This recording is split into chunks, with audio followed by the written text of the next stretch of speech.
6,000 pounds. That was the price of Endgame. A young bull, bought for one purpose, to meet 7 cows. And when the trailer door opened, he went the wrong way. The cows barely moved. Nobody laughed. Because Endgame was not a pet. He was an investment. And that was the moment the whole farm revealed what it really was. It was not chaos. It was a machine where every simple decision creates 3 new problems. And the people who think farming is just tractors, animals, and muddy boots have never stood in a field when everything starts going wrong at once. Jeremy Clarkson has never hidden his hatred of manual labor. Give him a fast car, a complicated engine, or a machine with far too many buttons, and he is delighted. Give him a wheel with a puncture, a bucket of water, and a job requiring patience, and civilization has apparently failed. The plan was simple. Roll the wheel into the water, find the puncture, fix it, move on. Then the wheel hit the bucket.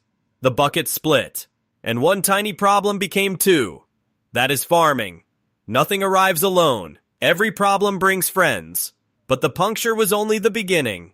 Because before Jeremy could even worry about the wheel, he had to understand an agricultural auction. There was a television screen showing lot numbers. That part was useful. Then the auctioneer started speaking.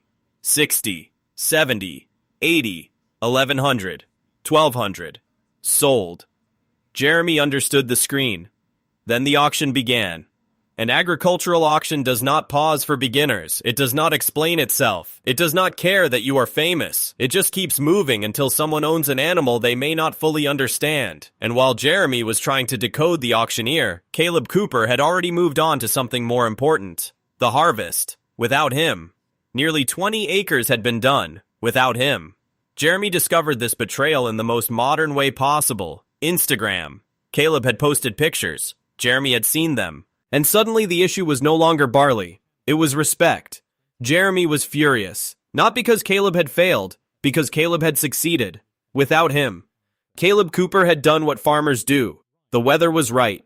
The crop was ready. The machinery was available. So he got on with it.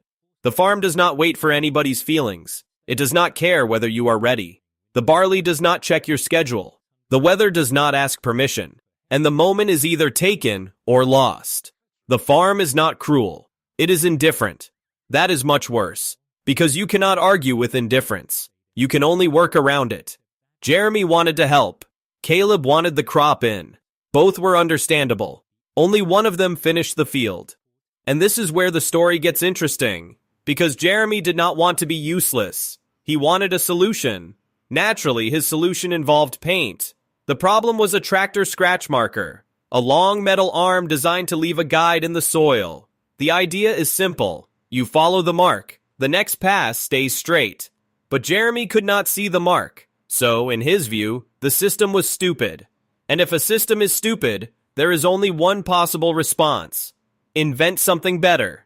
He found water-based paint, then flour, then a brush, then a method of dripping white paint onto the tractor tire. The tire would turn. The brush would spread the paint. The paint would mark the field, and Jeremy would finally have a line he could see. It was brilliant. For about 40 yards, the white line appeared.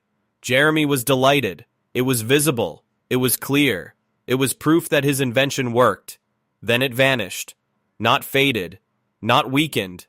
Vanished. The paint had stopped doing the one thing it was supposed to do. The line was gone. The shortcut had become another problem. It is not a solution. It is a detour. That is the trap of farming.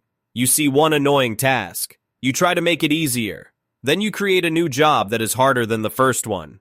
Jeremy had replaced an agricultural tool with flour, paint, a brush, and optimism. And for 40 yards, it was perfect. You cannot outsmart experience with a bucket. You can only make the bucket more complicated. Then came the plowing. The field was wet. The Lamborghini tractor was powerful. Jeremy was confident. That combination should have been enough. It was not. Plowing sounds simple when you describe it from a distance. You turn the soil over. You bury the weeds. The weeds lose light. They lose oxygen. They die. No weed killer. No chemicals. Problem solved. Except it is not. Turn the soil over and carbon escapes. Use weed killer and people worry about the soil. Do not use weed killer and weeds take over. Do not plow and the field becomes harder to manage. Produce less food and prices rise. The solution creates the argument. That is farming. Everybody wants cheap food. Everybody wants healthy soil. Everybody wants fewer chemicals. Everybody wants lower emissions. The problem is that the field does not always let you have all of them at once. Jeremy had a question. Do people want farmers to produce food? Of course they do. Do they want farmers to avoid chemicals? Yes. Do they want farmers to protect the soil? Obviously. Do they want farmers to release less carbon? Absolutely. The public answer is easy. Yes, all of it. The farm's answer is harder. Choose two. And while Jeremy was trying to solve this enormous environmental question, Caleb was looking at the plow. He had a much simpler verdict. It was terrible. The plow was barely cutting into the ground. Jeremy believed the tractor was doing the work. Caleb could see that it was not. A huge tractor does not make somebody a farmer. It just gives their mistakes more horsepower. The machine had power. Jeremy had enthusiasm, but the soil required technique. And soil does not care how expensive your tractor is.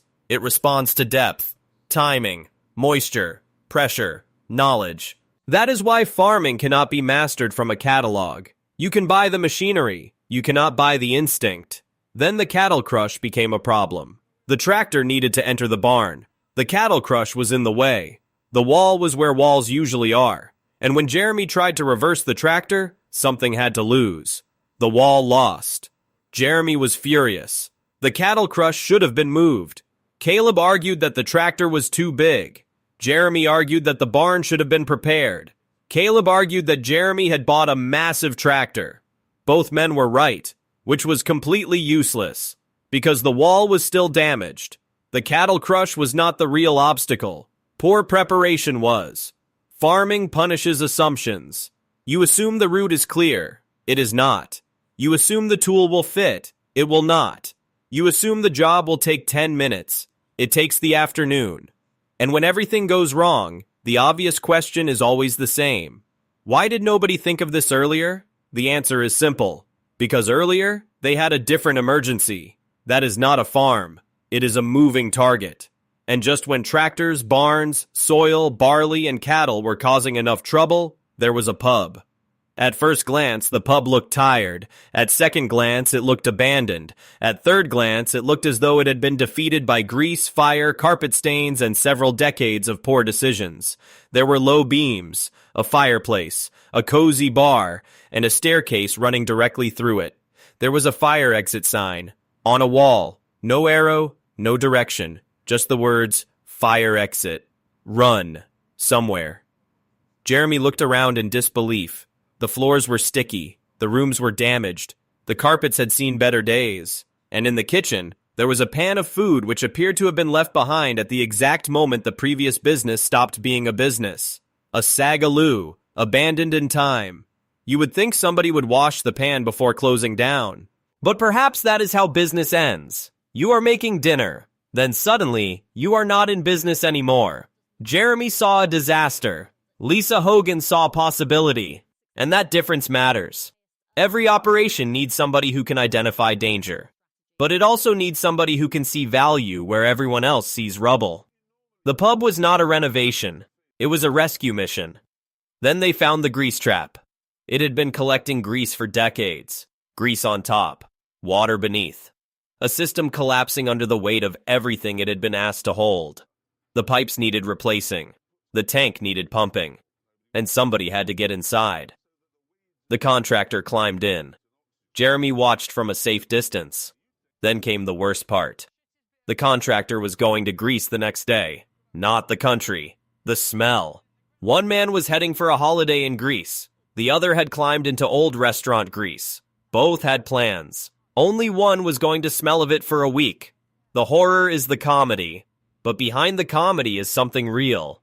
Farms, pubs, restaurants, and rural businesses survive because somebody is willing to do the job nobody else wants.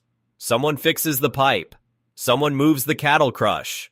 Someone gets the harvest in. Someone climbs into the grease tank. And someone eventually has to open the trailer door for the bull. Then Endgame arrived. 6,000 pounds of expectation. He was young, he was large, and he had been bought to meet 7 cows. Jeremy, Caleb, and Charlie loaded him into the trailer. The journey was tense. The bull was restless. The cameras stayed carefully behind the fence. And when Endgame finally arrived in the field, everyone watched. Would he run towards the cows? Would the cows welcome him? Would £6,000 immediately become a sensible investment? No. He went the wrong way. The cows barely reacted. Jeremy had spent £6,000 on a bull who appeared completely uninterested in his assignment. Caleb stayed calm. Jeremy did not. That is the difference between experience and investment. Caleb could see a young animal finding his feet. Jeremy could see £6,000 wandering away from 7 cows. But then Endgame turned. He noticed them. The cows noticed him. And slowly, finally, the field came alive. That is farming. Hours of confusion. Days of work. Machines breaking. Arguments starting. Money disappearing. Then one small moment changes everything. A bull turns around. A crop comes in. A field begins to work. A pub opens. A disaster becomes a story. Stand back. Look at the full picture. A broken bucket. Nearly 20 acres harvested. A white line that survived 40 yards. A wet field. A tractor too large for a barn. 11 pigs. A 4-ton land anchor. A grease tank decades old. And a 6,000-pound bull walking the wrong way. It is not chaos. It is pressure. It is a system where weather, machinery, animals, people, money, timing, and bad luck all collide in the same place. The public sees a funny mistake. The bills still need paying. And the next problem is already on its way. The farm does not reward confidence. It rewards attention. If you enjoyed this story, subscribe and join us for the next one. And tell us in the comments, which disaster would have tested your patience most? The paint marker invention, the barn collision, or the grease tank? Thank you as always for watching.